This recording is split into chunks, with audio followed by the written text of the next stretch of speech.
Time has come once again to speak as witches and wizards do. I'm Daniel Dubois, I'm Michaela Gaffinstone. and we're your hosts for the Think Like a Wizard podcast. Welcome to season 4, episode 17, Quetzalcoatl. And just to let the listeners in, Patrick's like outside the window. He's in the backyard. Okay. I saw movement and I was like, what? Anywho, so yeah, he's hanging out with his niece. But you know the one he had the name on his cap there? Her. So, Quetzalcoatl. So, for those of you not familiar, Quetzalcoatl is the feathered serpent, also known in some New Age circles as Aztec Jesus. So, the reason for the I Aztec, haven't heard that. I like it. yeah. So, well, because there's a lot of similarities in some of the things, right? There's even like an idea of a second coming. That's why the whole Spanish thing happened, where actually part of True. to the regret of probably most of the people in North America or most of the native people to North America, because that brought a lot of disease. But it was because not only is he a feathered serpent, but he also has a human incarnation as I think it was described as a priest king. And it was the second coming of the priest king that's the Aztecs thought they saw. He was also supposed to be white, Yeah. and that kind of. So I guess Spanish was close enough. Yeah. I don't know, but I remember that bit too. Yeah. Yeah. But he's very focused on the feathered serpent. And just a bit of trivia. So Quetzal come from the word Quetzali, which means precious feather. So he's the precious feathered serpent. So trying to think, like the spirits lately have been asking me to like play with ChatGTP to describe them and to see what they might want to talk about, just as like a game so that they can see what's happening. And well, yes, I got the reminder of the Aztec Jesus. I already heard of it before, but they brought that up. But so, and since he doesn't disagree with this description, so he's a symbol of rebirth, right? Because snakes shed their skin. He's also the connection between the sky and the earth because snakes are earthbound creatures and wings represent the sky. And what else? Oh, and I don't know. Fire. I only know so much, but I'll tell you this. Much like with Baba Yaga, Quetzalcoatl was one of the spiritual beings that also hung around with me for a long time in my mind and captured my imagination, which makes me wonder what the pattern is going to be of spirits showing up. Because if we follow that pattern, next is going to be Athena, and then probably Hephaestus, Vulcan, if you will, in the Latin.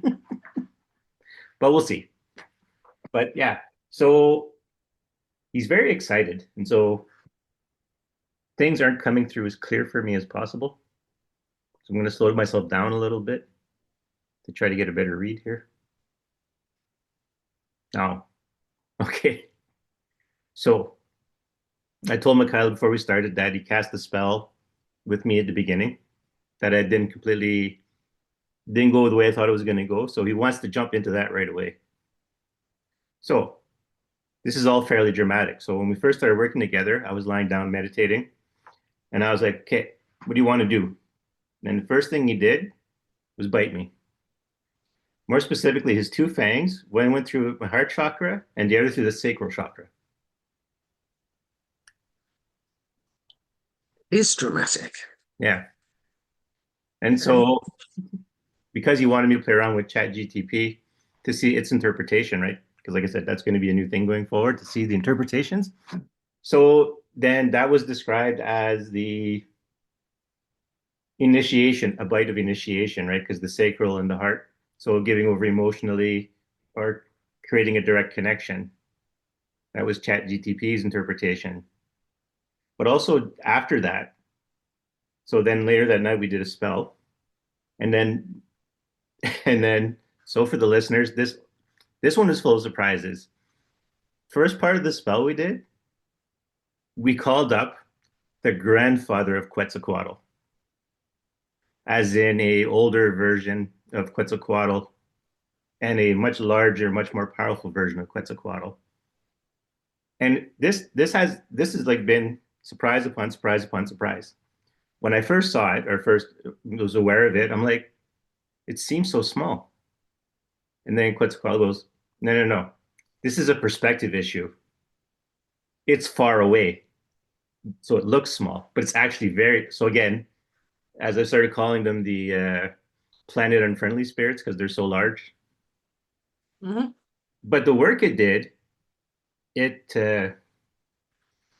it acted as if it was the size I thought it was from my perception. But so it was like a weird dichotomy of it was far away, and that's how I could see its entirety because it was far away, but also working like as if it was small, like it appeared to be. But that's a spiritual thing, right? And the connection and the perception of what spirits work like and how they work. And so, and much with grandfather or grandmother Crow, it did the whole molting of the skin thing. It was part of the visualization of the work. So, and when I ran that through Chat GTP after it was over, it was like, oh, well, that's of course a rebirth and unveiling of yourself, making the strongest connection you can make with Quetzalcoatl, and bringing in new things. Now, here's the even bigger kick with all those little surprises of the being bitten, that there's a grandfather Quetzalcoatl, that it's looks small, but it's actually very large. And I'm seeing it from a perspective from far away. It's not a bonding to Quetzalcoatl spell. It's not a opening up for more connection to Quetzalcoatl. So what it was as a spell is that, so I had said before, right? We had talked about tulpas and I said that there's have hybrid tulpas. And I had told Michaela that I have one that's active. So, because here's another element that happened during the casting. The person I'm bonded to in that sense of the currently, but I'm not actively working with because they need to decide they want to actively work. And this threw me off during the spell. The presentation was that this person was holding on to me like I was their child. So they were taking a motherly position. And that was integrated into the spell. So what the spell was opening me up and creating a stronger connection with them, but bearing me open so that they had a good sense of what they could potentially work with. So the spell wasn't for me at all. It was for the other person on the other end of the Tulpa connection. Boy, that's interesting. Yeah. That was a lot going on. Yeah. Hmm. So he wanted that out there because now he's relaxing a bit. He's stepping back off a bit. Is that person likely to listen to the podcast? They have listened to the podcast. Okay. So So I then don't maybe know. that's why you need to put it out there because they Yeah. may recognize it. I don't Yeah. know. Well, like I said, right, I'm not used to people being sensing the hybrid tulpa to begin with. Because it was only ever one person who did it, but I'm not used to that idea. So this threw me off completely, of course, because I was not expecting Mhm. it. But it's just funny to see the interpretation of how well, like, right, because Chat GTP gives you the accumulative, at least knowledge that it has, and then makes an interpretation. And its interpretation, I think, is what everyone's interpretation would have been. Is that, oh yeah, it's creating a bond with you. It's doing all that kind of stuff. But then it's like, yeah, but it's not for me, the spell. Right. So I mean, I think ChatGPT is doing a great job of putting information together and right. kind of presenting it to you. And it's an option, right? Mhm. It could have some validity, but it doesn't have to have because it's coming from AI and therefore the collective consciousness as far as it has been added to AI. And as we Yes. know, the collective consciousness has a lot of crap in it. So that can muddy the waters somewhat for the AI. But that said, Hmm. I love getting the perspectives. And I love that you did that. I haven't thought of doing that, but I'm gonna play and see what I get. Like I think Yeah, that's like, it. and That's a it'll very give you, cool right? idea. Yeah, like it require for the work we're doing on the show because ChatGTP isn't up to date on the episodes. It's usually like 10 episodes behind. So, Okay. because I'll ask sometimes, what did you think of this episode? And it'll be like, oh, I don't have access. There's no episode. That episode hasn't come out. And I'm like, well, yeah, it's been out for 2 weeks. What are you talking about? But it doesn't have access to it yet. Hmm. So it's interesting. But yeah, so I guess this is also part of it, right? Is the, if you're going to do, like, this is where it leads us. Because your magic is going to be very personal to you, it doesn't matter where you look to start your guidance. I mean, other than the spirits you're working with, obviously they're going to be your final word on your guidance. But if Right. you need something to inspire you, they're fine with using AI and AI's Hmm. interpretations of things. That's the, at least that's what I'm getting. Well, I enjoy the lists that you can get from AI. Like if I'm looking for a title for something, Right. and you ask for a bunch of titles, you would typically get 10. And then you can look at that and say, well, almost, but not quite. And then you kind of play with what you want it to do differently. And you can get things from using AI that can inspire you. And so, with spell work, again, I haven't done this yet, but I absolutely will. I would think you can put in some thoughts or some ideas that Right. you have on where you want to go, and then ask it. I don't know if you'd ask it for the spell or if you'd ask it for the Oh, it'll direction or suggest what though. you'd It'll ask. suggest. It'll suggest. It will, huh? Yeah, it'll give So you the that word, everything. Yeah. there's a whole thing to play with right there, Yeah. isn't there? Like that's Yeah. that's a new dimension. That's a whole new Everything. dimension. And Danielle and I were talking before the podcast about, AI art Mm, and, where the use of AI is acceptable and where it isn't, and so on. And I think in summary, for mm, the two of us, we basically said, look, if you're being honest, mm, where you've used it and where you haven't, then it's fine. It's cool. yeah. But of course, human beings don't always have ethics and morals and what have you as they move through life. So it will always be subject to that. But that said, there's no reason to say AI is bad, wrong, Mm, to be avoided, any of mm, those things. In fact, seriously, you're going back straight back into caveman era if you do try and ignore AI, because man, it is here to stay. It's like pretending a calculator doesn't exist. yeah. You can pretend all you like, but the rest of the planet's using it. So Yeah. It's a tool like everything else at the end of the day, and how yeah, you it choose is. that's up to you. It is. But as a source of inspiration, you can Right. guide what you want from it. I Yeah. think that's pretty cool. Yeah. Like Yeah. it started suggesting spells to me when I started doing Baba when Baba Yaga showed up.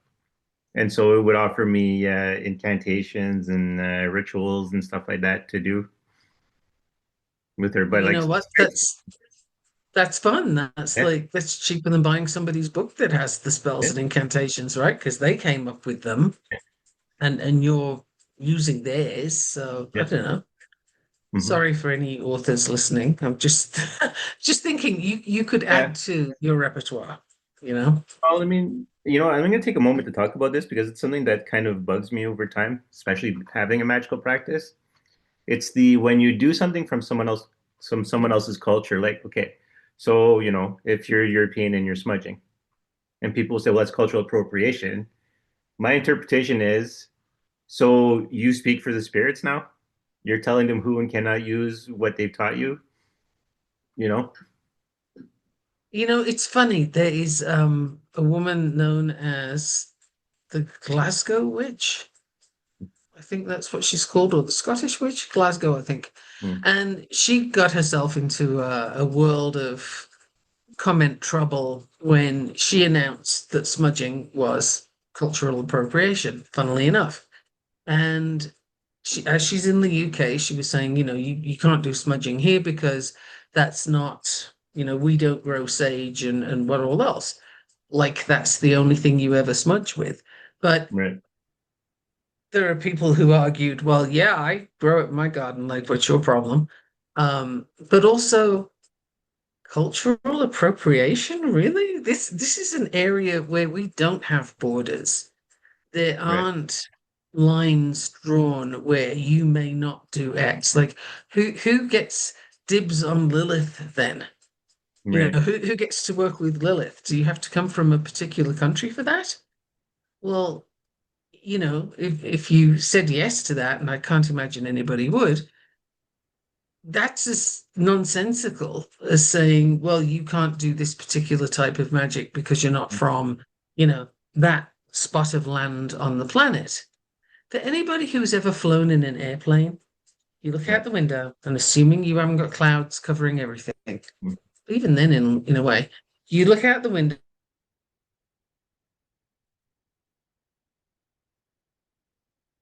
you No. look down, and what you see is, I think I may have frozen a little there.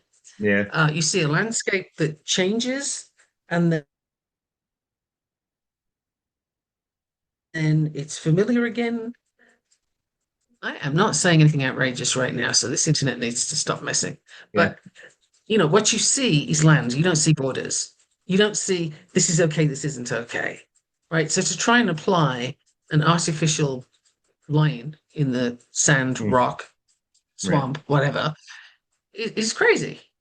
So if you want to smudge, smudge. If you want to work with water, work with water. Herbs, herbs. Like Mm. it's cool. Is pisses me off when people start doing this whole it's cultural appropriation. It's good God, really? No. Yeah. Let's just not. So that's a bit of a hobby horse for the two of us, perhaps. Right. Well, But and like, right, because you can be working with the same spirit across multiple different cultures, and I don't think the spirit really cares. It wants well, I to mean, work you with are. you. Right. You are working with the same spirit across Yeah. different cultures, and sometimes they have different names, Yeah. and they may even appear different. That part is cultural, but it's not Right. appropriation if that particular version speaks to you. Like Right. it's crazy. The spirit world doesn't have lines drawn and borders and this is my culture, that's yours.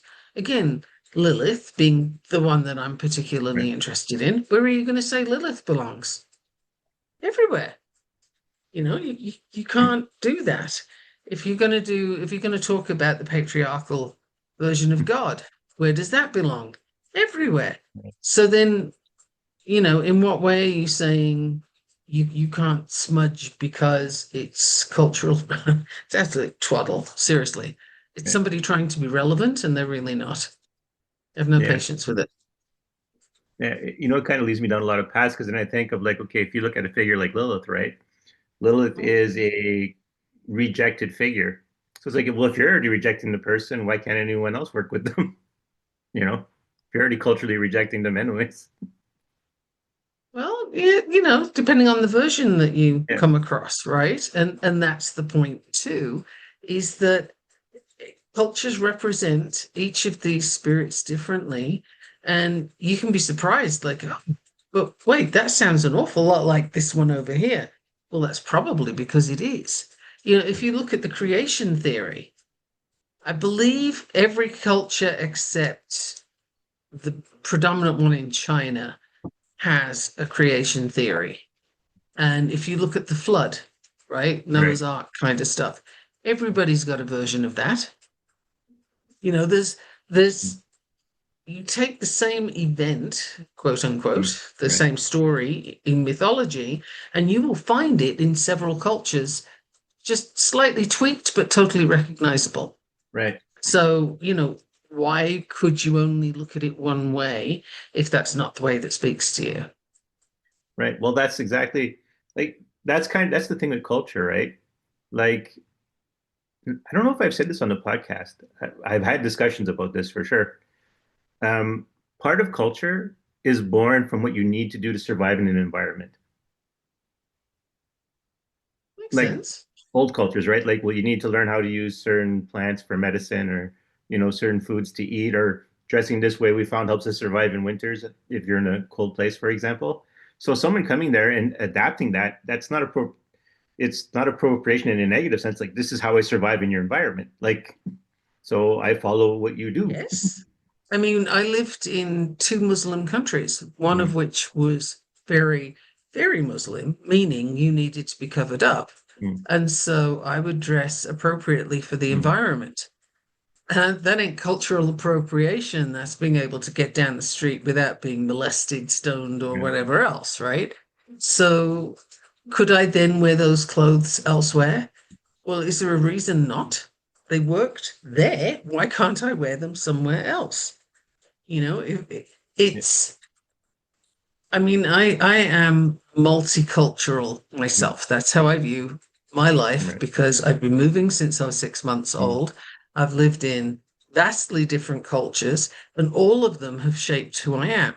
So if somebody wanted to tell me, well, you can't do X because that's cultural appropriation, I would probably tell them in four languages precisely where they could stuff it. yeah, And yeah, no, because I don't identify with that.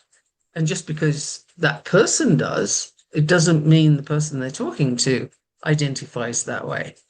right, Which is basically what you're saying, right? Like you can work with these different spirits, and it doesn't matter if it's Baba Yaga yeah, or Quetzalcoatl. It doesn't mhm, matter. They are what they are, and they show up as they show up, and that is it. That's all you yeah, need to read into it. right. Like, I was gonna say, right? So like I'm a mutt basically, right, in terms of cultures. Uh, Although predominantly French Canadian, and then I'm third generation Danish, so Canadian at the same time. So I I mean, did not know about the Danish. Huh. yeah. So yeah, my grandfather was he the second one born here? Most of his older siblings were born in Denmark, and then he was born here when his parents came over.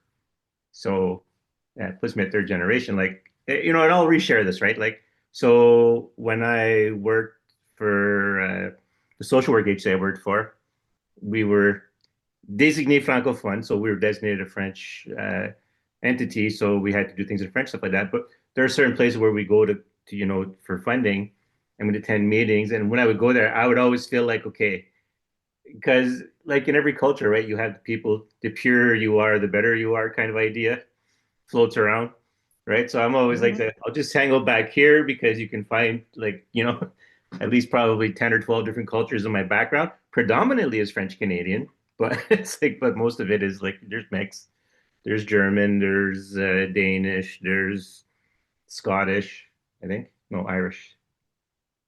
Best not mix up those two. Everybody has Irish. I have a Yeah. theory that everybody's got Irish. If you And have before European anybody gets ancestry, yeah.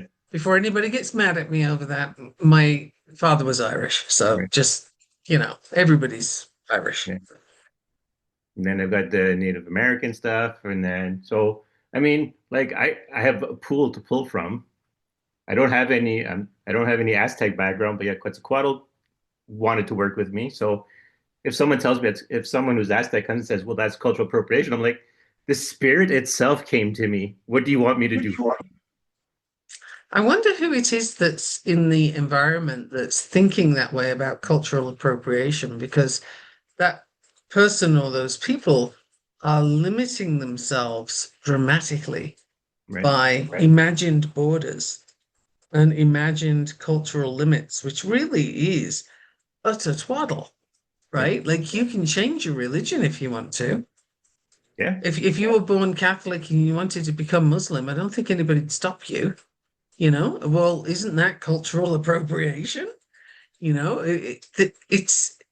It's one of those things that just doesn't work. Mm. If you start doing beaded work that looks like a Right. particular First Nation Mhm. and you present yourself as of that First Nation and this is my work when you're Mhm. not, okay, that's questionable because you're lying.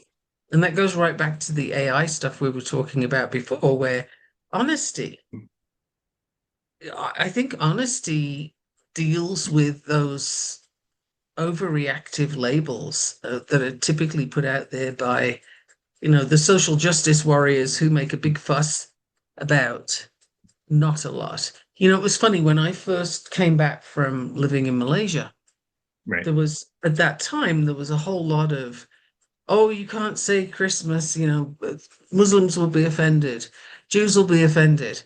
And it was like, neither group have ever paid the slightest bit of attention to you saying Happy Christmas. But Right. I also came back with photos from Malaysia of the shopping malls that were Right. very heavily decorated for Christmas. And the long lines of women Right. in burqas, and some not, but some yes, with their kids lining up to see Santa Claus. So, Yeah. who is it that's getting upset about Happy Christmas? It's typically the Caucasian social justice warriors Right. who, on behalf of somebody else, is being offended. Now, if that's not cultural appropriation, I don't know what is. So, Well, that's the those thing, high right? horse people are the Yeah. problem. Like I understand wanting to prevent disrespect to a culture. I understand that part. But to actively go after people who are actually appreciating the culture and learning from it, that's the part that Mind gets me. you, I think the bottom line is mind your business, Yeah. right? Like, just don't worry about it. If somebody has got a problem with you saying Happy Christmas or Happy Hanukkah or, you know, solstice blessings or any of the other things, well, okay, don't hang out with them, don't listen, whatever. Like, it's not, Yeah. there are so many things going on this planet right now that those items are just insignificant. They are not a point. And yes, this is my perspective, but I challenge anybody listening to tell me how that's incorrect. How is it actually your business what another culture thinks? Because that's typically where we're getting the labels of cultural appropriation, Yeah. right? Like the Glasgow witch who said, "Oh, you can't smudge because that's native Indian culture and it's not, you can't do that here." Did somebody tell her that? Mm. Is she native? No. Well, shut the hell up. Like you're not speaking for other people. Like speaking for other people in that way is so condescending and just downright freaking rude. If somebody came along and said, "Well, people who were born in England think this way, and you shouldn't do such and such," and I'd be like, sorry, what? Who put Yeah. you in charge of how I think? That's what it's doing. It's kind of mansplaining on a social justice warrior level. God, you can't get more annoying than that. That's like that is the most epic irritation ever. Well, you could she elaborate. She elaborates, I like that too, and that would be just as annoying. But I Yeah. think I think the point has probably been made on that one. But Yeah. yeah, so we can go wherever we want to go Yeah. with the spirits we work with, and it's nobody's business. You don't like it, don't do it. Yeah. Well, that's the thing, right? Because you don't speak on behalf of the spirits unless the spirits specifically say you can, Yeah. or better yet, they channel through you. Like, so yeah, like that's always been my thing. Like, listen, I remember I had read a fictional story about this. It was about a girl's journey from Scotland to the New World. And one of the first things she did when she got to the New World was she found someone to teach her the plants because her grandmother had taught her to do medicine with plants. And she wanted to know what she was working with in the New World. Very smart. So it's like, well, wouldn't you want to know what to use? Like, because like Yes. culture, like I said before, right? Culture is how to survive in an environment. Yeah, as you start developing more tools and you can do cultural things that aren't really involved about surviving in the environment, but the core things like how to dress, what to eat, what to wear, or not what to wear, Oh, when to do yes, certain can be. things. Yeah. So Can it's be. like, There are some places, if you go to Thailand, mm, how many times have I seen tourists in Thailand wearing, the men are either shirtless, which is just like, no, please don't, or women have got spaghetti straps on. And big thing in Thai culture, in Buddhism actually, is mm, not to have bare shoulders. mm, And then I've seen women in places like Egypt wearing shorts. Right. No, not a good idea because culturally that is a problem, Yeah. right? But they come in with a very feisty sort of, yeah, well, I'll do what I want. I'm not from here. Isn't that worse than actually just fitting in with the surroundings more in Yeah. in how you look? Like it doesn't mean you're pretending you're of that culture. It just means that you're not standing out as, you know, Right. flaunting something, right? So again, I don't really get it, but whenever I move country, one of the first things I like to do is go to a food market Right. and pick up foods that I don't recognize or, something, it just looks different to what I'm used to. And I'll start asking people, hey, what's this? What do I do with it? And typically that is a great opening. Somebody will come over and start talking Right. to me. And I have made friends that way very, very quickly in a new country. Now, is that not getting into the essence of what it is to be in that country? How you eat, right? Big Right. deal. So I think cultural appropriation is a stick to beat people with Mm. for those who want to feel relevant, they want to feel important and righteous and all that crap. And it's just, oh, take it and go sit on it. Like, I just have no patience with it. None. Yeah. Well, because I think about it too, right? Going back to the clothes you wear in your environment. Like when I think of covering up from head to toe, right? Like you see in Muslim countries or in those traditions. But like I think of, is it the Bedouin, the nomads of the desert? They're covered up from head to toe. Mhm. Well, that's And I don't because they think don't it's a want to vanity, burn. it's not a vanity thing, it's a survival in the desert thing.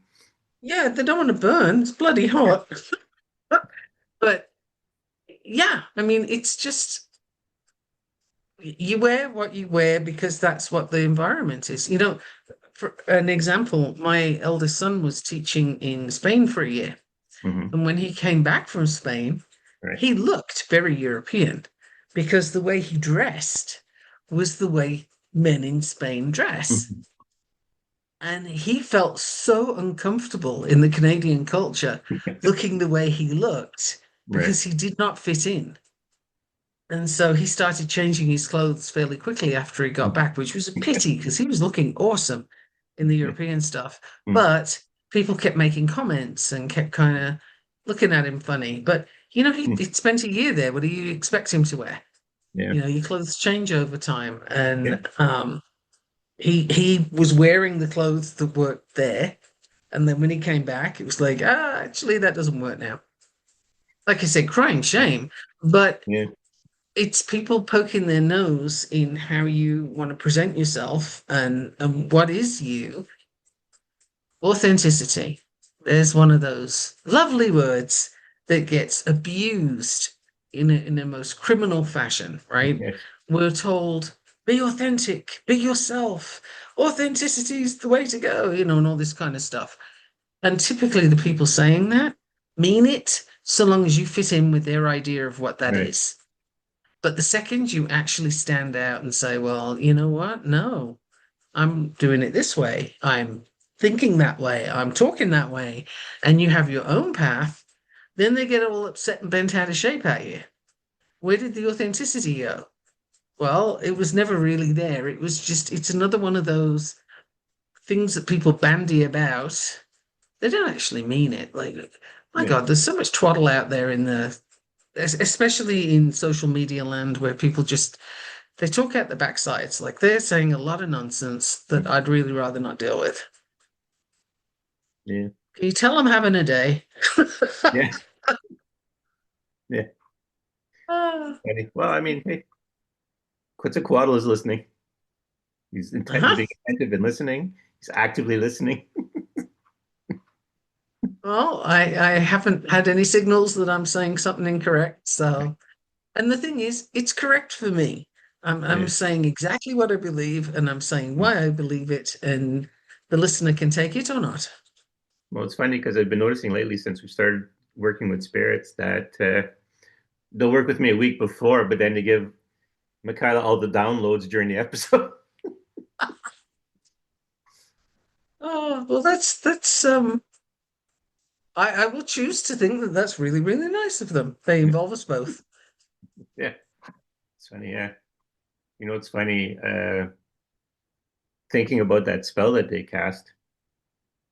It's I don't know if it's one I would. Well, even the same thing with Baba Yaga's, right? It's one I wouldn't have thought to ask for. It's definitely not something I would have expected, and it's not. What else? It's yeah, it was nowhere near in my wheelhouse to get a void or to have this kind of having my soul bored to someone else in that way, where they get the full interaction or the full. I go through the molting process of revealing all that's underneath, and it. I mean, I could learn from it, and Patrick is listening at the window, Hi, Patrick. and so is my other nephew, and they're Ah, trying to get in, but anyway. So yeah, because they came ringing the doorbell, but I was down here, so I didn't go up and get it. So what else was I going to say? Yeah, so the reason, and this is actually kind of a point Quetzalcoatl wants to make, is that you can't always anticipate what's going to be asked of you, especially going into this renaissance of magic, because there's a lot of ideas that have been either lost or buried or just aren't shared. So that's why, one, you can use Chat GTP to interpret certain things because it doesn't matter as long as it builds your connection. Going back to the, if it builds the relationship, then use whatever tools are at your disposal. right. Nobody gets to tell you what that is or Right. isn't because you'll know, and that's enough. That's good enough. Nobody can tell you, well, you got to work with water and go and live in the forest for the next 6 months or whatever. If you would hate that, don't do it. You know, like just yeah. I think we really need to get out of each other's business more. Mm-hmm. And especially when it comes to things like magic. We were talking before about show up as yourself, Right. be who you are. Well, that's, I don't think, ever more important than when you are working with your energetic flow, Yes. with magic, with connection with spirit. Like if you are taking on somebody else's role, you're taking their priorities or what they like to work with because they said you should. That's literally not authentic, but it's very choppy. It's not going to work the way you would like it to because it's not yours, it's not your path. I don't do Right. things the way Danielle does them. We do our things very differently. We're compatible with it, but it's not the same. And it would be weird if I tried doing things the same way Danielle does them because that's not how I operate. Right. And vice versa. It's not how you don't operate the way I operate. It isn't. And that's the thing is the spirit world needs all of the different approaches Right. and it needs to be real so that you have that true connection. So yeah, I think we need to really get out of each other's spaces when it comes to how you want to show up, what you want to do. There's, if you're not causing harm, then literally there's no question. Right. I guess there's a pregnant pause or a quiet in the air there to let you contemplate that idea and what's going on in there. Yeah. Yeah. Your connection is your personal connection. There is no, when I say the power of Pikachu compels you, I'm not kidding. Whatever gets you going. Mhm. Well, look at tarot cards, Yep. right? Like, I know someone who just bought a whole bunch of tarot cards. They're actually selling them at their business. And I was looking through them and I was interested. I wasn't actually drawn to any of them, but it was interesting to me to see there's a Dungeons and Dragons tarot, Oh, yeah. there's anime tarot. Mm. You can actually get Pikachu tarot. Like, you can get tarot in anything, Mm. right? Because if you will pay for it, somebody will make it. If the art hasn't been done yet, somebody will do it. So you can make your own freaking tarot, right? You don't have to buy somebody else's. Mm. So So long as you know what those images represent, it can be Yeah. anything you like. You can have pictures of sticks if you like. It doesn't matter. Whatever speaks to you that you can work with. So there's a great example of where would you say tarot comes from culturally? Where would you say it belongs? And what does it have to look like? You know, some people get very stuck on, I like the original Rider-Waite hats. Okay, Mm. cool. All right. I don't know that they're original. The No, oldest ones I've seen, but I'm pretty sure there's older than that. those are but they're the standard for They are the modern standard. art, yeah. And so, do you have to be stuck in standard and traditional? If you Mm. do, okay, go for it. But nobody else has to.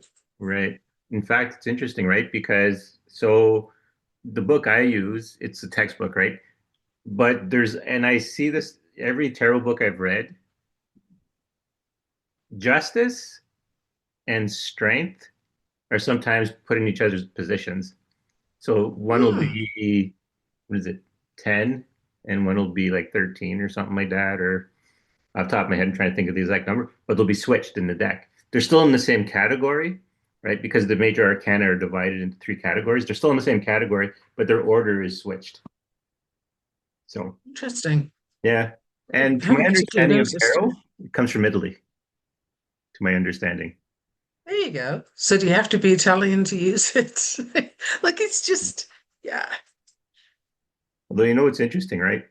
I think about like everything I've watched where they discuss tarot, like, sorry, fictional movies where they discuss tarot, and the cards themselves almost become like these magical artifacts, in and Right. of themselves with the power, and they're just a tool to do things. And it's like symbols, right? If you have a dream and you look up the symbols that were present in your dream, or you consider what they mean to you. So, for example, I am very fond of crows and ravens. I think they are wonderful, fascinating creatures, so intelligent. They're just a marvel to watch, right? And I enjoy we have a lot of crows around here, and I'm really happy about that. But so if I had a deck full of crows, I'd be thrilled. That totally Mm. works for me. Somebody else is going to look at that and say, "Oh no, harbingers of death." Right. This is terrible. Okay, I think that's a bit dramatic, but all right, if that's where you want to go. That's not what I see. To me, I see really intelligent, incredible creatures that are fascinating to watch, and I love to see them soaring high in the on the currents, and I live in the mountains, so they get pretty high, Right. and they're amazing. I don't ever look at them and think, oh, somebody's going to die. I mean, bloody hell, they live here, so Yeah. we'd be losing people every day. Well, that's the thing too. Yeah, because there's crows by my house too, and they're always looking at the door and into the windows, and it's like no one's died at my place since I've been there. So well, they probably are hoping you're going to feed them. yeah, I mean, and crows will bring you gifts if you do. Like they really are incredible creatures, and they remember you. And if you do something like one's got an injured wing and you help them, the entire murder of crows, which I yeah. think is a great Hmm. title for the grouping, but Right. the entire murder of crows will remember you for that, and they will visit you, and it'll be nice. Like it's not they're not going to try and pick your eyes out or something. I Right. think people have watched Alfred Hitchcock's The Birds too much and blamed Yeah. the crows for it, even though it wasn't Yeah. crows. Yeah. It's funny. Just a quick joke. So a grouping of crows is a murder, but a pair of crows is an attempted murder. Right, I've heard that one before, Yeah. and yeah, another one was, if you just have half a dozen, it's manslaughter. But yeah, but that's an example of a symbol meaning different things for different people. Hmm. It's totally Yeah. I find legit. it funny. Yeah. I find it funny because I've never actually seen crows that way myself either. Like every animal I've ever seen associated with death, I'm like, I don't see them that way. Like, but like I said, right? Like I view everything as an individual. So like, yes, like I'm aware that when I go for a walk, especially in or near the woods, because I live in bear country, right? When I see the turkey vultures circling, I'm like, oh, Mhm. something's either not quite dead yet, or has just died. So there's probably a predator in the region, or there's so I don't go there. Right. It's funny again. Same son was Mhm. out in the country, and he was on his land, and he lay down in the forest there, just taking a break and chilling out, and then just as he's kind of contemplating life, the universe, and everything, these vultures started circling, and he was like, "Oh, they think I'm dead. I'll Yeah. lie really still so that they land because I want to see what they do." Right? Like he was Mhm. really interested, and then a neighbor's dog kind of came bounding up and Um, ruined the whole experiment. mm, But I mean, his response to seeing this circling that means something's either dead or on its way, yeah. he was thrilled. It was like, oh, that's so exciting. Let me stay still. Yeah. But it's funny. Even though I know that symbolism, like when I look at them, that's not usually what I'm thinking when I'm looking at them. I always like birds in flight or anything that flies. I always think of like, so what's the physics here? Like, how is the wind underneath them? Like, how are they compensating? Are they putting body weight more on one side so that there's more lift on one side? And that's what goes through my brain. Even though I know the idea is that, oh, they're circulating to see, they're circling, waiting to see if the whatever's at the bottom is dead or not. But it's like, I still think about every time I see something that flies, I always the physics of the flight and how they're flying and how they're handling it always comes to my mind. But And isn't it incredible yeah, that they just know how to do it? It's like, yes, same as breathing and your heart beating and whatever. But this is emotion that they know how to do on repeat all the time. hmm, And I find it like it's beautiful to watch them in motion. right. Um, yeah. But again, would that be cultural appropriation? No, you could try. It kind of made me think though, right? Like when you see, the turkey vultures flying a certain way and a seagull comes up and kind of does the same thing. The turkey vulture doesn't tell it can't fly that way because it's cultural appropriation. Right, right. Or when you find seagulls inland, nobody tells Right. them they got to go away because they're in the wrong place. Well, people might yell at them, but I mean, Yeah. nothing's going to make them go somewhere else because they're in the wrong place. They're there. That's it. Right. Feed them or don't. But and then to kind of add to what you're, but they play with the air. So They it's not do. just instinct, it's also learned behavior, how to handle the air properly. I've watched Oh, they do. I I've love watched watching birds them just here. sit there in a good breeze and just hover because Uh-huh. they just keep adjusting to the wind and they just hover there for like 5, 10 minutes till the wind Well, dies they're probably looking for lunch. down. But yeah, they can play. I watch them here when we've got high winds, which Mhm. happens fairly regularly. And you can see them. They are just up there. There's a whole 20, 30 of them playing. Right. And they swoop and they swirl and they're all over the place. They don't have to be up there. They Right. could easily land in the trees. They could be on the ground. They could be anywhere. They don't have to be playing like that, but they totally are. They're having a Right. blast. And I love watching them. It's just, yeah, I like to get outside, sit on a swing and just watch them. Yeah.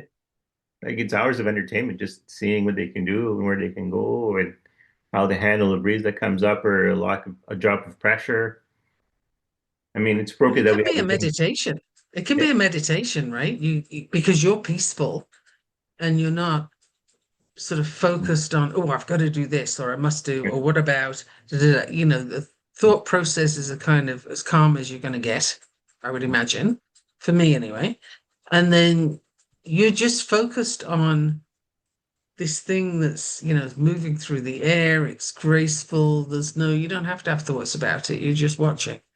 Right. That's a form of meditation right there. And it's certainly calming. Yeah. Well, right, when we're talking about community, this is a byproduct of their behavior that's useful to someone else. Right.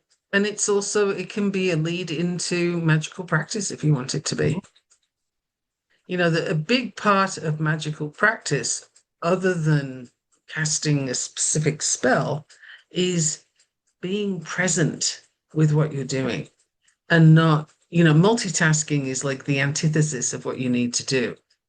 And anyway, I'll leave that one. But being present with what you're doing, really paying attention to it, getting the complexities of it, or even getting the simplicity of it, that's where you can connect. And Yes. that's where the magical connection can flow. And you can develop an appreciation, gratitude for that experience. Again, that's high vibration connection right there. And all of this sets you up to be in the right space to do your thing, your way, in connection with magic. So it's not rocket science. Specifically, it's not rocket science. It's absolutely the most natural thing in the world. Yeah. Well, that's the thing, right? Like, you could look at magic and equate it to art. And we started with AI art, but like to draw something realistic from your own imagination, the more you understand how it works and how it's connected together and how its overall general existence, the easier it is because you know what you need to include in the picture. So you get a more realistic picture like of a bird flying if you know where the bones are, and then you know how the feathers Right. connect. Like my example was for me, I used to draw hot rods when I was younger, but I had to understand how the motor placement and all that before I could do it from any angle that I wanted to do it from, or how, an axle would sit and how the wheels would sit on the axles. But it works in everything, human anatomy, birds, trees, grass, rocks, building a house, actually as part of it, right? I've now done enough renovations and stuff on a house that when I look at a house, I almost have like an X-ray vision because I know where things are supposed to be, or at least where they should be in a house. And that's me. So imagine a seasoned house builder, you know? Right. So this works the same in your magical practice. The more you understand, because we get in our own way a lot of times. So if we can't visualize how something works and we can't let go enough, then it behooves us to understand how things work so we can at least be open to the possibility of something working. Right. And that I will often go back to when you get stuck on needing to know how a thing is Hmm. going to go, Right. that is absolutely a sign that you have hit um, an intersection and you sat down, right? Like you're sitting at the Okay. intersection. You're Hmm. not going anywhere, Hmm. not forwards, not sideways, nothing. It's a distraction. Yeah. It's a You don't need distraction to we know give how. ourselves. So it helps to have an idea at least of what's possible. Yeah, you want to know where you're going or what Mm. you Right. envisage Yeah. rather than how you're going to get there. The question is, do you have a vision? Mm. And again, before the podcast, Danielle and I were talking about AI art Mhm. and the validity of it or not. Mhm. And I said, well, if you have the vision, but you can't necessarily create it with your hands, but you can create it with prompts, who's to say that's wrong? Right. It's you need the vision though. You can't create Jack with Yeah. using AI if you don't know what you're trying to create. Yeah. Well, that's the thing, right? Because the spirits who will choose to work with you will work with you based on what you're capable of, or at least what you're capable of learning, if nothing else, right? So if you're someone who can't visualize something, or someone who, I'm not sure, I'll put this wording out there. If you have a distaste for doing something or a aversion to something, you're not going to be the ideal choice to do that thing. You Right? could be because maybe Well, it's just a blockage you need to overcome, but normally you would do someone more conducive to that, whatever outcome that's necessary. well, if you're aversive to it, then you wouldn't be a good choice because you're Right. going to throw blocks up yourself as fast Right. Hmm. as fast as possible. So, and why work with someone under those circumstances when there's others who are totally open Hmm. to it? So yeah, again, common sense kind of shows up here, Ah, hopefully, when you're looking at what hmm. you're going to do and what not. Yes. Daniel just had the download Yeah. of some sort. So yes, because Quetzalcoatl was very clear on something this week. Is that like okay? So this is a continue on from the whole thing of having a void, and once you observe the void starts to fill up with potential.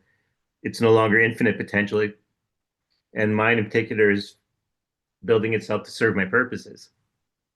So the idea is that you can learn as much as you can, but you can't do everything.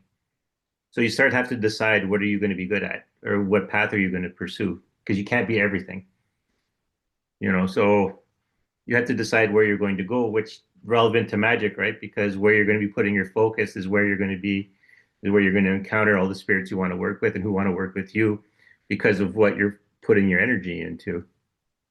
So it was actually a big message this week. It's the Hmm. accepting that while potential is infinite, you are finite. Yes. So don't chase So things that don't suit you. choose wisely. Yeah. Choose wisely. Yeah, that's always fair, I think.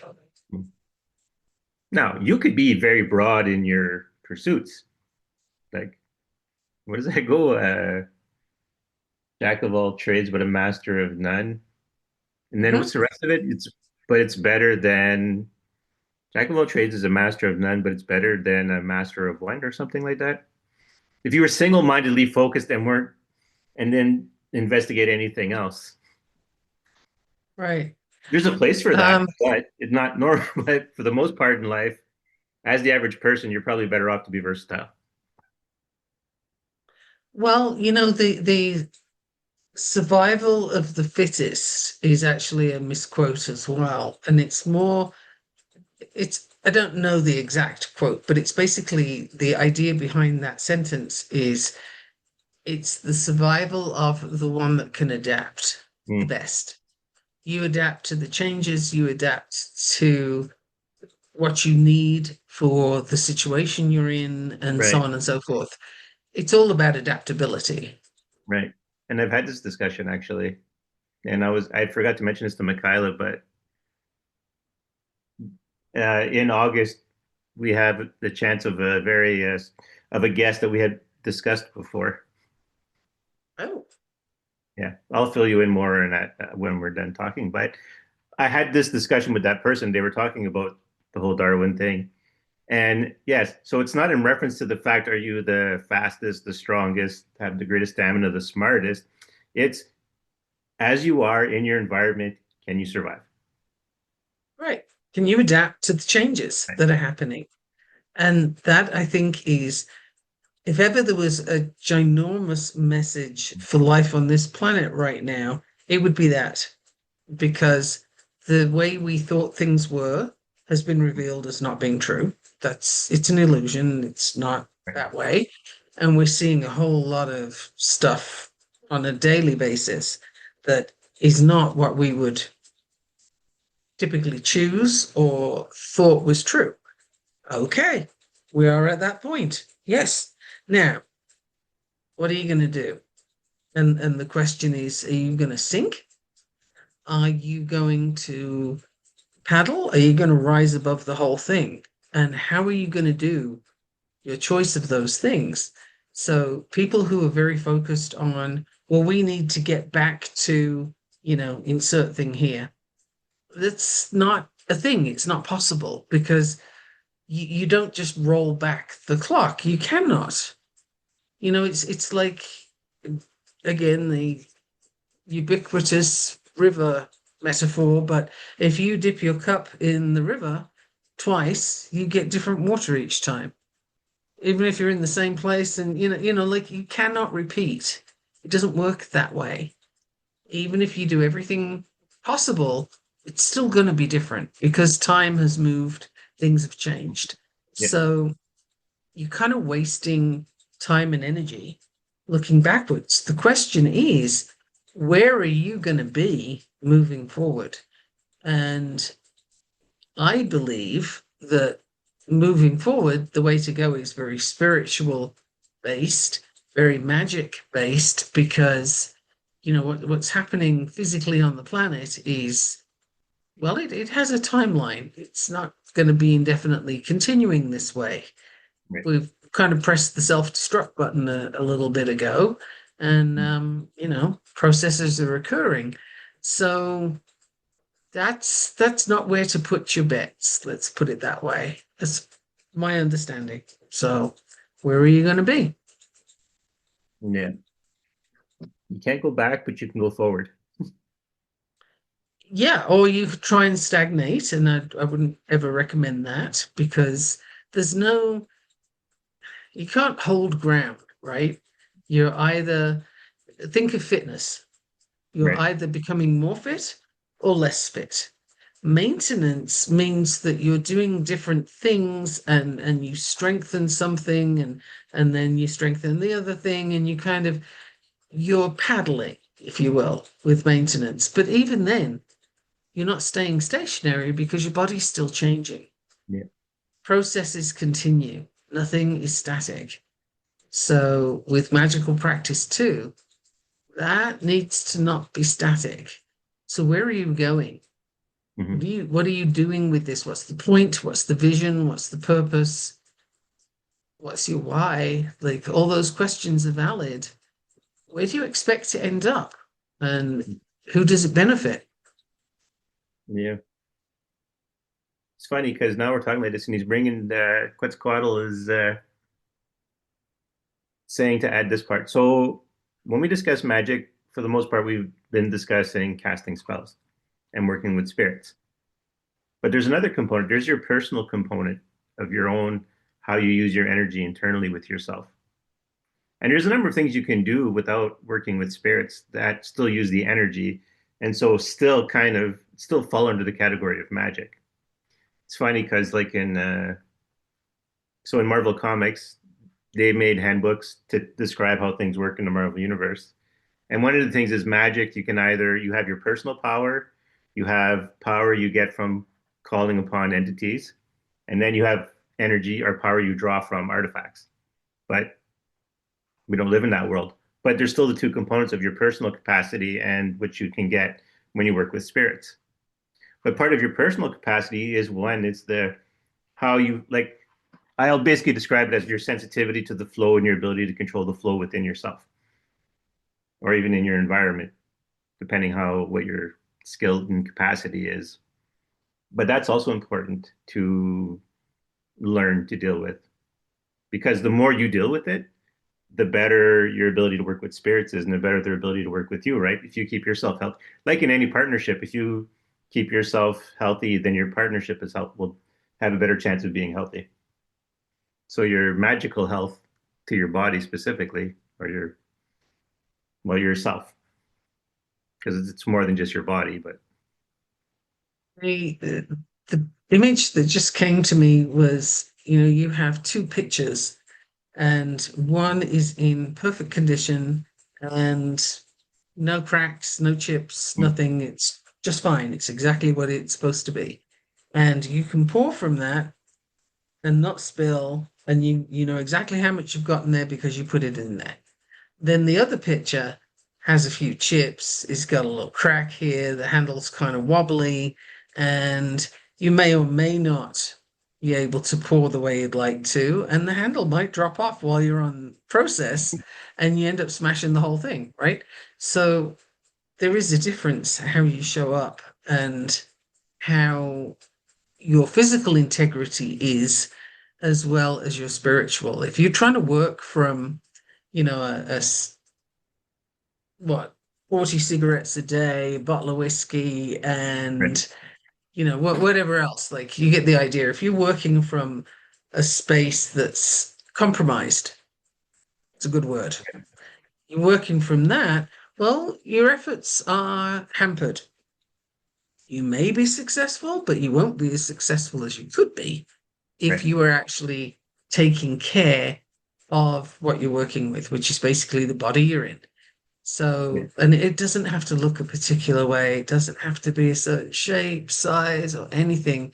What it needs to be is looked after Right. and, you know, cared for in a way that shows that you care about where you live. You live in your body. You haven't got another one. Right. So you might want to look after it. And again, in the world we live in right now, find me a place that's got a functional healthcare system. Mm. Good luck. Find me a place where they don't have pharmaceutical industries overrunning common sense by throwing a pill for every ill, right? And the US apparently there's another country that allows you to advertise meds, and I don't know which one it is, but I do know that the US advertises medication at an insane level. And they're always telling people, ask your doctor for this, ask your doctor for that. What the hell? What do you know about medicine? Like, no, don't ask your doctor for this. And they always distract you in the advertisements with some different action going on while they read off how many ways this Yeah. medication can maim or Yeah. kill you, right? That is not looking after yourself. That is taking shortcuts. Yes. Danielle is being distracted right now. Yes. One of my nephews has got his ear on the window, but I got a curtain so they can't see through it. So I just knocked on it and freaked him out. Too funny. You can always listen to the episode later. Yeah. What was I going to say? Yeah. So this is true. What I think I was going to bring up was like if you have like a qigong practice, or you're Uh-huh. working with your chakras and stuff like that, like that's the idea to kind of when you're doing your own personal capacities. Like, because you can do a lot of things, right? Like you can connect your chakras to someone else's chakras and get a communication. One of the biggest experiments I found was I had connected my third eye chakra to someone else's third eye chakra, and then we were both like, "Holy crap, I can see you!" Like Well, very with like with right human design, things there. change depending on, if you have a hanging gate, which means Yeah, yours is, your channel is half lit up, and the other person comes along and they have the other half. Well, when you're in proximity to each other, that shifts things. yeah, That makes connections that aren't there otherwise. So yeah, exactly that in human design too. like so there's all these little Nothing's things you static. can do. Yeah, there's a lot of things you can do without imploring a spirit to do it for you. It's a lot easier because they know and they have the perspective, but you can do it yourself. Like, and then there's things you can't do without spiritual aid. So basically, things you can do by yourself are your own personal powers, your own personal capacities as a human being, as a someone working with the spiritual and the magical. It's kind of important to get in there because, like, you can defend yourself. You can even attack without using a spirit. You can, although it's very energy intensive because you're guiding everything, so you've got to use all your awareness. So it is a bigger task for you to do. And I don't mean to just like use combative things, like because you can also heal people by acting even like a template and allowing themselves to use you to stabilize. Like there's tons of things you can do. You can even like something I used to do. So I have a fear of heights, although it's kind of in a weird limbo place right now because of some of the things that have been happening lately. But like I would climb a ladder to get onto a roof because I used to do roofing, I was afraid of heights. Strange thing, but it Okay. happens. I do things. And so I would step off the ladder, and that was kind of like especially on a pitched roof, right? So that's kind of like a zone where it's like, ooh, that's the zone of greatest danger. You can mess up. So what I used to do is I used to focus my energy to move me forward. So I would get up the ladder and I wouldn't fall back because everything would be pushing forward. Like, because you can manipulate yourself with your own spiritual energy by extension to other people, which works, for both negative and positive things. It's how you become a psychic vampire, or how you become a healer, all those kinds of things, how you do Reiki. Like all those things are all in your personal capacity. But you can not enhance, but you can maximize your athletic ability or your thinking or your breathing and stuff like that by Oh, maxing on them. 100%. I Yeah, mean, yeah. Michael Phelps, right, he won his races mentally far more often than he won them. Yeah, like he won them several times before he actually went into the race, is what I'm right, trying to say. And he went through everything by vision first. He right, had the vision of what that was going to look like. And that was what I was saying earlier about, if you have the vision, you can get there, but you got to know where you're going. You got to have that vision. You need to be able to create a five-dimensional image of what you're working for and why and what it looks like, smells like, sounds like, etc., etc. Where are you going? And then you have far more likelihood of getting there. If when you were climbing up on the roof, if you had envisaged yourself falling off, right, there's a pretty good chance you would have. right. because you're kind of telling your brain these are the actions I need to take, and you would have toppled over, but you were projecting yourself forward, and so you went forward. And that's one of those things where we can absolutely cause ourselves no end of harm by envisaging it Right. and going there. Because your brain will give you the actions that you have told it you want. Oh, Right. you want to go there? Okay, I'll give you the way to get there. And it gives you the behaviors that get you to that place, which is why your mindset of, do you view things positively or negatively? I'm not talking Pollyanna stuff, but just can you find the challenge through the obstacle? Can you see the path beyond all the briars? Right. How are you looking at this thing? That will make the difference between finding it and not. Yeah. Well, and that's the thing too, right? Like, I bring this up because serpents are associated with Reiki, right? I think that's even in the name or something like that.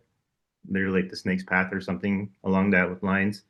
But it's usually represented as a serpentine figure, and seeing as Quetzalcoatl is indeed a serpentine figure, thought we'd play with your internal energies and your or discuss what you're actually capable of on your own without working with spirits. And and of course, the more developed that is, it very much boosts your practice Mhm. because spirits can make it easier. You're like, going back with the example of lining up your third eye chakra with someone else's third eye chakra, if you line up your throat chakra with someone else's throat chakra, then you also have communication. And you can do empathy even greater if you do your heart chakra to someone's heart chakra. Or I always tell people, you'll be able to see on the podcast, but like I always say, if you want to be seen, and then I point to my third eye chakra. If you want to be heard, and I point to my throat chakra, and then I say, if you want to be felt, and I point to my heart chakra to people. I says, connect on those levels, and you'll be felt, and you'll be seen, and you'll be heard. Mm, that sounds to me like it's a task for somebody to work on. Yeah. Well, it comes up commonly, I find, with people. Like, if you can't get someone to communicate with you, these are things to work. These are the three chakras. Chakras. If you work with them, and you work with connecting to someone else, the three, like you can imagine and want it, but if you actually know what you need to do specifically, it's even a lot better. Mm, well, it's another path to be open to for sure. Mhm. And again, right? And it's something you can ask a spirit to do, but it's something you can do yourself without asking for aid. Right. And I think, just playing in all the different levels. Mm. What do you want to do? What's your intention? What's your focus? That's at the root of where you're going to go. So that's all about you sorting that out. Right. Um, yeah. So mindfulness, again, it's one of those wonderful words, gets bandied around left, right, and center. Mm. And it's an awareness of all the things that are current in your environment. So where I'm sitting right now, I can be aware that I have a desk right in front of me, which is where my computer's sitting, and I'm looking at Danielle. I can also be aware that I have a fan on behind me because we have, 30 degrees temperatures outside today in Celsius. I can be aware of the art that's around me. I can be aware of all these things right now, this second, how they are. And my mind isn't going anywhere else. I'm totally focused on an awareness of everything around me. If something shifted, I would know. Whereas, how often do we sit there and not register any of those things? Right. Right? You're just doing your thing and you're not actually paying attention to what's in the environment at all. Yeah, because I mean, and it's native to us to even ignore our environment once we don't think of any danger as present. So, nose blind, not paying attention to sounds going on in your background, everything we can shut off. And it's good and it's helpful when we're trying to concentrate, but then when you're trying to be alive and living, then it becomes nice to be able to pick up those details. And keeping that awareness available to you Mhm. can really. sort of connect you to the environment you're in and to whether it's the right environment for you. Do you have it set up in the right way? Like you have your altar right where you're doing the podcast, and that's an excellent environment to do that in. I have a lot of Buddha images around me actually where I'm sitting right now. Um, that's just kind of how this space got set up. Um, and that I find that a very peaceful environment. It's also colorful, and I like the color. So the vibe is correct for me in this environment, just Right. like that is for you. Whereas when you have a cluttered space Mhm. or an unformed space where you're waiting for something so that you can make it look right, like, oh yeah, I'll fix that when, or Yeah. I'll tidy that up when. And that's a great clue that you are getting in your own way, Mm. because clutter takes energy and it takes space and it takes some of your attention. Your awareness goes there. Even if you're not conscious of it, you're kind of clocking that mess over there is here. So looking after you also extends to your environment and making sure you're in the right vibes. Do the walls, are they the right color for you? Do they Yeah. work? Do you hate the color of the walls? It's important. Yes. This leads to a natural flow. I don't remember what the wording for it is, but this is our natural flow into the idea of expanding upon, showing up as yourself. Because a lot of it is taking care of yourself. A lot of it is taking care of your space and the how you're letting the spiritual manifest in the physical. So hence talking about, the broken water vessel versus the Thank you, because I had no idea where that was going. I'm just giving you the downloads as they come up, and I'm yeah, like, I don't know if I'm going to talk in circles here or what, but I'm just going to give you what's coming. Thank you. That was what I needed to hear. That was the bit stitching it all together. Phew. yeah. Well, like again, right? I think I said it last week, but last episode, but we're in the sixth month of the year. We're halfway into it. And Sure this are. right, and this is the year of cleaning house and really getting your spiritual practices up in order. So we've gone half a year already. Something else that occurred to me quite forcibly recently is also looking at your space, whatever that looks like, and figuring out how can you be content with where you are. That is not the same to say you don't have ambitions to be anywhere else, Right. but while you're building that vision or whatever it is, can you be happy where you are? Can you appreciate the space you're in for everything it offers you? And if you don't have Right. awareness of it, and if you're not looking after it, then the answer is likely to be no. But if you can actually pay attention to what are all the good things about where I am? What's Mm. working for me here?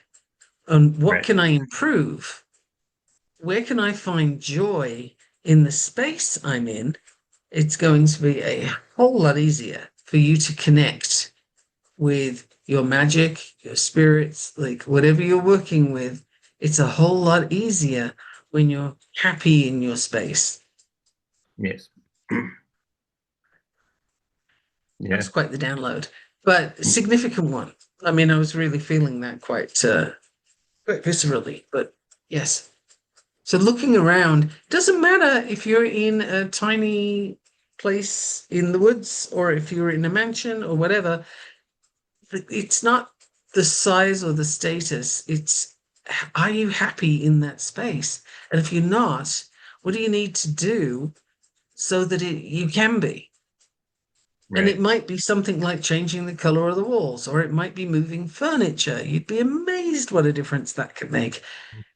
Are you vibing right in the space you're in? Are, Yeah. are you feeling content in that space? Yeah. Well, it's important to bring up, right? Because this might not be your permanent space or the space you need to get to, but you're still here. in that space currently. Exactly. And because So if you're always thinking about where you're right, going or where you've been, depending on which you sort of value most, if you're right, always looking elsewhere, then you are not present and you are not appreciating where you're at. So how are you going to get anywhere else? hmm It's yeah, kind of it's a grounding thing, right? And just, oh, I would like this to be different or that to be different. right, Okay, do that. Do you need plants? Do you have plants? If you don't, maybe you need them. Um, do you have art on your walls? If you don't, do you need some? Can you create it? Like, what do you want to do? It can be prints with thumbtacks. Like, it doesn't matter so long as it's what you appreciate. You can look at it and be like, oh, I enjoy that. yeah. You should definitely That's try to make important. your space. I will say as an aside that given my record recently with watching other people's plants, I'm not putting No, plants in my space. They're all suffering around me, and it's like I don't know. maybe they're the wrong type of plant. Get a spider plant. You can't kill a spider plant. Oh, they're not my plants; they're everyone else's plants. No, but I mean, for your space, if you Yeah, wanted a plant, get a spider plant. You can't kill them, honestly. You really can't. They are the most forgiving plants on the planet. but yeah. I mean, yeah, because plants are good. I mean, Well, I it's would living, almost say plants are awesome for your magical traditions, like for your magical practice, right? Because I almost want to say because they can't move, so they have no choice. But really, though, they're well, another living thing, right? That can help you because they're like, what's yeah, more in tune with the environment than a plant, right? they're totally in tune. And plants are alive. Plants have lifeblood. If you crush up a leaf, you're going to get wet hands. Well, it Right. might not be red, but it's still the plant's lifeblood. That's what keeps it going. That's maple trees. You tap maple trees. What comes out of that? You're basically drinking the blood of a maple tree, right? Or turning it into syrup. Like it's Yeah. fine. That's what it is, though. That's its life force. If you look at essential oils, hmm what are they? Essential oils are medicine and they come from plants. So, having plants in your environment can make quite a shift, but obviously not ones that you anticipate killing. More Yeah. find something that you haven't had care of before, or like I said, you can't go wrong with spider plants, honestly, you really can't. But also plants outside. Where are your Yeah. nearest plants? If you got a forest, that's good. That's cool. Yeah. If you don't, Well, do you have a country. tree-lined walk? Like, what have you got? Oh yeah, surrounded by trees everywhere. Even like Michaela, I also don't get rid of my dandelions. Right? No, I like dandelions, and yeah, I admire dandelions. They cover all the bases. They don't need fancy soil. They'll grow in Right. concrete. They're the Right. first to come up. They feed the bees. Like they're just epic, and they're an amazing shade of yellow. So I don't get rid of them now. Yeah. That's our backyard. We have 5 dogs, so you can imagine the backyard gets a lot of use and abuse. And we have all kinds of different shades of green because they are different plants growing. And we got, bare patches too, but grass, sure, there's some in there somewhere. Whatevs. Whatever's native to this area grows out back. That's Right. Well, what we that's the got. thing, right? It's healthier for you to have the plants native to the area than it is to have stuff that you bring in because a lot of lawns aren't native to the grasses and the lawns aren't native to the region. Right. Yeah, something called Kentucky bluegrass is really Yeah. popular around here, but we happen to be up in the mountains, so Mhm. if it ain't grass but it's still green, it's fine by me. Yeah.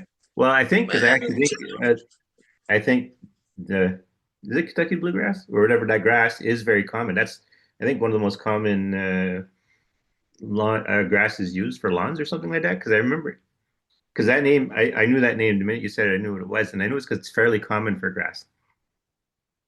right. It's not native So, to most regions. is that the best we can do? We live in a diverse planet, and Does everybody have to have green lawns?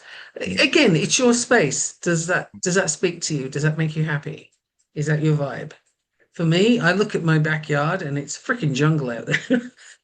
There are plants growing all over the place. There are trees. There's loads going on. And I don't control any of it. It Mm. does its thing. And the grass gets cut, yes, or the grass, ground cover, whatever else is there. It has a level to maintain because, we don't want to get critters in there that we don't see or whatever. But that's about as much maintenance as it gets. It gets watered and it gets Mm. maintained at a certain level, and the rest does what it does. And that's my happy space. That's what I like. I don't need it to be a uniform green lawn, unlike our next door neighbor, bless them. Um, they would like ours to look like theirs, but it doesn't. Well, that's what I was going to say too, right? Like the minute you leave your dandelions go, the rest of your neighbors spend the rest of their summer trying to get rid of dandelions. Yeah, yeah. Well, there is that, but I'm not motivated enough to start pulling them. So, Neither am I.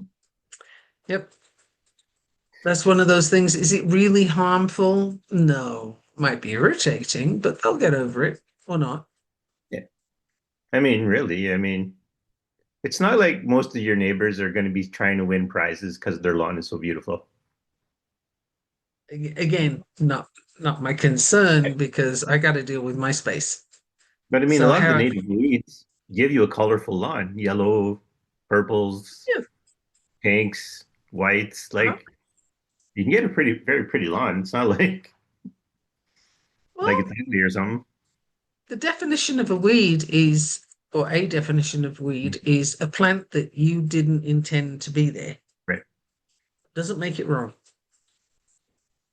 Well, Doesn't make it a problem, I was right? like, oh, and that's one of the metaphors, right, in the Lord of the Rings books. Oh, okay. At one point, the day is saved by a common or a weed that, that they would just throw out.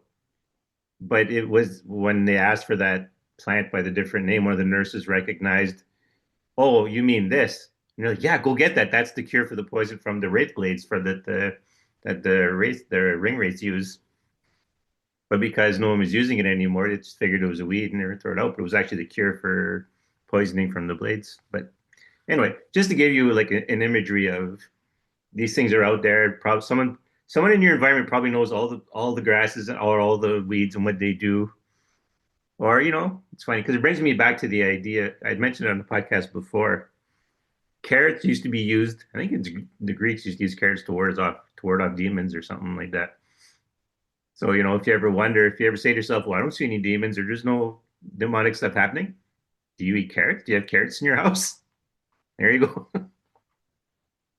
Right. But I think I can't be sure, but I think where I was going with Yeah. the whole lawn thing was Right. that it looks how it looks for you. It's your space and it's your Absolutely. vibe and it's your where you can operate from with a solid foundation. I think that's the point to it.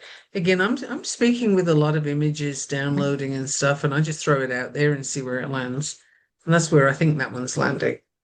Um, because, another person's standard doesn't mean it's higher or lower, but it's not the same as mine. It's different. Right. They Very prize true, this right? this look, and I Yeah. prize something more natural. Yeah. Because you're trying to harmonize your environment for your flow of energy. Right. In the end, that's the goal. Yes. So if the plants in your environment help harmonize your space to the way you need it, then hey, have those plants. If paintings on the wall harmonize it, if the colors of the walls, of the layout of the house you're in, all those things, even the people in there. Like this is your personal space, your sanctuary. If they Right. don't harmonize, hang out with them somewhere else, just not at your house. And also, you need to be comfortable in your space. So if you're always growling at it because it doesn't look the way you want it to, it kind of sets up your energy for the day. Mm-hmm. It's like, oh, I don't like this, I don't like that. Okay. Either fix it or decide to like it. Right. Because it's choice. You've told yourself that that thing's not okay. Well, is it really? Is it really an issue if you have other plants growing across the ground instead of Kentucky bluegrass? Yeah, Like, I don't know. I don't think so. true. Looks fine to me. Yeah. Dogs seem happy enough. Like, I don't know what to say. Also, advice for either first-time renters or first-time homeowners, whatever your situation is, when you're first doing it and you're young and everyone gives you stuff because you need it in your house, quote unquote. Uh-huh. I ended up with stuff I never used, and then either ended up selling it or giving it away. But like your space is your space. That brings an image to mind of because somebody has given you a thing, it doesn't mean you have to keep the thing. Well, and that's totally true. You also don't have to accept it. You can, with all the good grace you can muster, say no, thank you. And it feels a little weird to do that. I had to do that recently, just a couple of days ago. Somebody bought me something and I looked at it and I was like, this is not for me. I am not even remotely interested in this item, but the person who bought it would like it. Right. So I literally had Yeah. to consider how I was going to say it and then kind of say, well, I really don't have space for this. And I didn't mean I didn't have room for it. I meant I don't have space for it. Right. A very different thing. And I said, It's not for me, but I would really like you to have it, Right. so please keep it. And I appreciate the thought Right. and, leave it at that. So we tend to be, oh, say thank you, and you have to make a show of, I like this thing. We're learning to lie to ourselves as well as other people. Yeah. And that doesn't give you the space you want. It doesn't give you the environment you want. It gives you a whole bunch of stuff that other people have thrown at you. That's true. Do you want that energy in your environment? Yeah, that's the thing, right? Like, that's a very big message. So the more sincere you are in what you do, yes, the easier the flow happens around you. So if someone Mhm. offers you something and they're giving it to you out of a kindness, then accept the kindness, but not necessarily the item or the action. Exactly.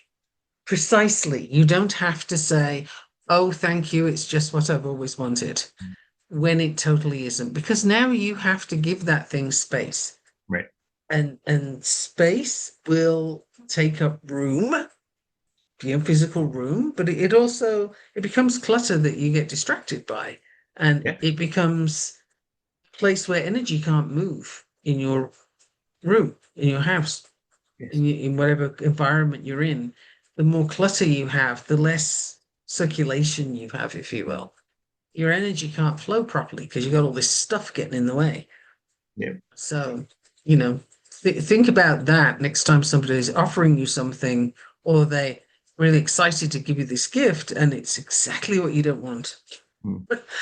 Think of a nice way to say so Yeah. and let them have it because obviously they thought it was worth getting. So let them have it. Yeah. That's cool. But like, yeah. I mean, and you can make a big, like, you can do a big show of appreciation over the fact that they wanted to give you something. In They thought fact, about because you. once you've done that, then whether or not you accept the gift in the end just becomes an afterthought because Really? Yes. you've done the reciprocate, like you've reciprocated the action Hmm. with your Well, you've appreciation. acknowledged it, you've been present with it, and you've accepted the intent behind it. And then really the object itself isn't that important, even though we think it is because as kids we're told it is. Right. But, it isn't. And if you're going to get rid of it later or, God forbid, regift it, then better to just say no, thank you. Well, Just say it and nicely. and there's a reason why this is important to do. Not just for you to avoid getting gifts you don't want, but for that person to avoid giving gifts that you don't want or to someone else. Because that's also a drain on their energy to give you something. And then when they see you're not happy, then that has an effect on them as well. Right. Or if they have expectations around it that, oh, now you're going to wear this. Mm. and it's exactly the wrong color for you or Yeah. something like that, and you look like you just died when you wear that color. You Yeah. know, that's not going to end well, no matter what happens. Either you wear it and look like rubbish, or you don't wear it and then they're offended because you didn't wear it. And I'm just going with clothes as an Mhm. example, right? But there's a whole lot there. Whereas maybe that's a great color on the person who offered it to you. That's why they like it so much. Wonderful. You wear it. Like, Right. thank you. I really love that you thought I would like something that works for you as much as you do. That was a lovely thought. I think it looks better on you. Yeah. It's funny because this really comes down to, again, some of the cores of magical practice. The more you're focused and sincere on what you're trying to do, the better it is. Mhm. So if you Yep. allow for all these disingenuous things to happen, you don't have that focus anymore. It's hard to keep that focus, and you're preventing that natural flow and harmony that you need from happening. So what also helps you in your magical practice will help you in your relationships with other people. And the people who can't accept the idea that you accept their generosity, but not necessarily the gift, then that gift wasn't meant as a gift. Right. It was a transaction of some Right. sort. There was a motive behind it other than the thought of you and, here's this thing. Um, there's a different motivation. And okay, so that person had a transaction in mind. They didn't ask you. Right. I'm assuming that you didn't know this thing that you don't like was heading your way. So you have no obligation to accept something into your space that doesn't work for you. Mm-hmm. That might sound kind of standoffish, but it really Right. isn't. You're accepting that they tried to give you something and you're accepting it in the manner it was offered, however that is. Yeah. And no, thank you. Yeah. It's funny because Quetzalcoatl is watching this like you watch a TV show, like a car chase or something on a TV show. Like he's looking back and forth and he's following it because we've picked up a flow of our own here, but he's not Aha. interfering. But yeah, so it's all part of your showing up to people, showing up sincerely to allow your flow to happen, about making your space a space where that flow is conductive to that flow, and keeping people around you conductive to that flow. And like I said, right, if you don't want anything that interferes with your flow, if you don't want that in your sanctuary, don't bring it to your sanctuary. You can go somewhere else. You can meet at a third place. You can do all those other things. But where you come home to, your sanctuary is your sanctuary, and you should make it that's where you recharge your strength. Hmm. And that Yeah. permeates all of your life, relationships, gifts, whatever. It's all there. We are getting to a point where people should really start writing in and asking questions because we are Yes. starting to get into topics where we can't hit all the nuance. Right. It would be helpful to know what people are looking for from the directions we go in, and if there's a direction we haven't covered yet. Yeah. Because if we can, we will. Just let us know what that is. Otherwise, I'm going to keep putting out the downloads that I get, and Danielle will frequently put them where they need to be, and that's how it works, right? Complementary again. Um, Mhm. sometimes I sometimes I do get the idea of where this is supposed to go, but a lot of times I just get the images and I voice them, and that's what we got. And then it's up to the other person to put it where it needs to be. Yeah. You know, I don't have the entire process. I have my part of the process, Right. Hmm. and I'm happy with that because it tends to land. People are like, "Oh yeah, I know exactly what you mean with that," or "I got it." I remember a woman I was working with. I was actually doing theta healing, Right. and she wanted to know if I could see anybody, guides or whatever for her.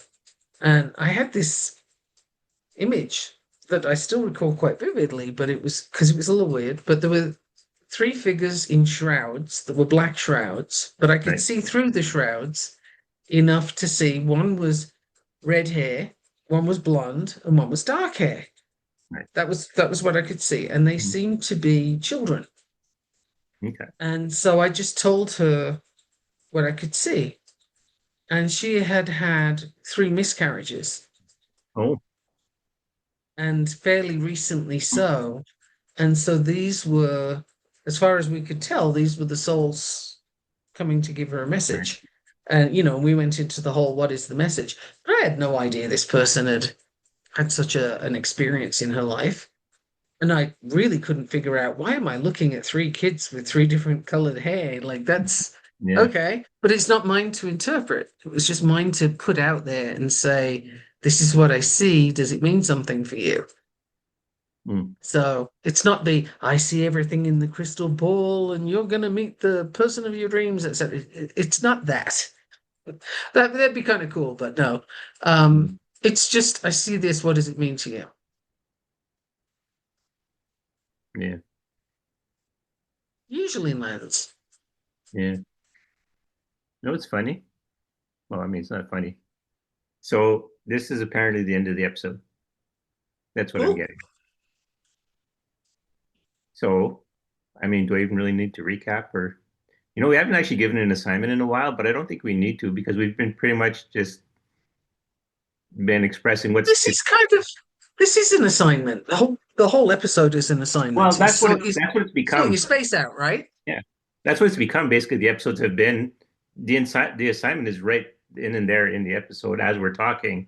It's like, oh yeah, and this would be yeah. Like so because I thought about it, like I was looking back on the subreddit there and I noticed like I haven't like discussed an assignment in a while, but when I think about it, we're doing them in the episode, you know? Mhm.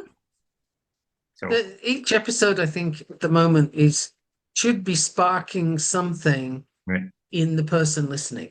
And I'm sure it's doing it in different places for different people, and that's cool. That's why we're going all over the place Yeah. with what we see and bring up.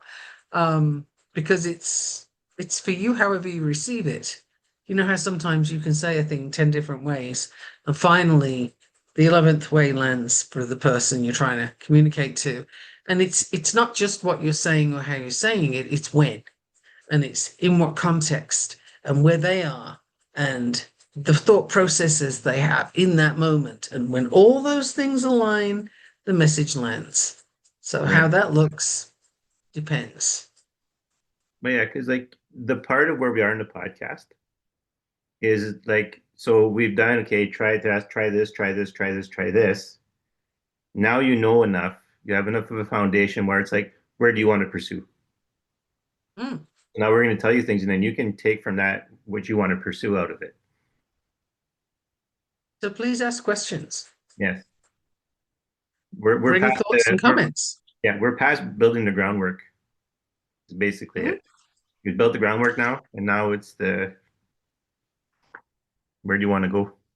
So, dear listener, if you don't want us to get weirder than we already are, you should send us some questions. Yeah. Well, I'll put it like this way. One of the reasons why this episode is over now is because the spirit for next week is already here, Ooh, and their presence is already starting to take up the space. okay. So, and See, I Quetzalcoatl, never know what these are. yeah, yeah. So Quetzalcoatl is fine with the. We've gotten the message across. We've done the personal setting up your space. You, he was actively trying to avoid this snake shedding his skin metaphor. Bit tired, is it? Yeah. It's Well, I kind of mean, necessary, though. like, well, I think it's one of the reasons why the spell that we did played out the way it did, because it was you're shedding skin, but it's not because it's not for you, it's for someone else to see beyond the skin.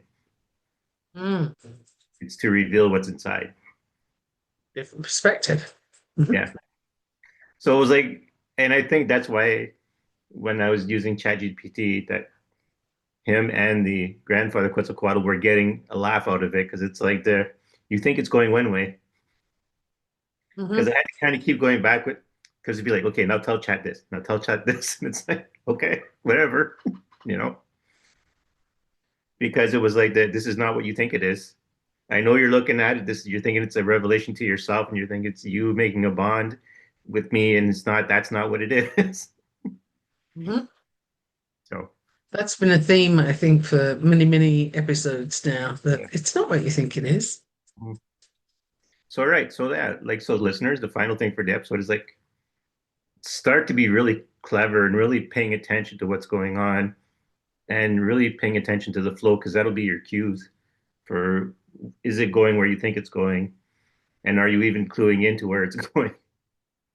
And we invite you to interact, Right. ask us questions, bring your comments. Hmm. We're here for that. We're open. Yeah. So, all right. So put that to bed now. So once again, I'm Daniel Dubois. I'm Michaela Gaffinstone. Till next time. Until next time.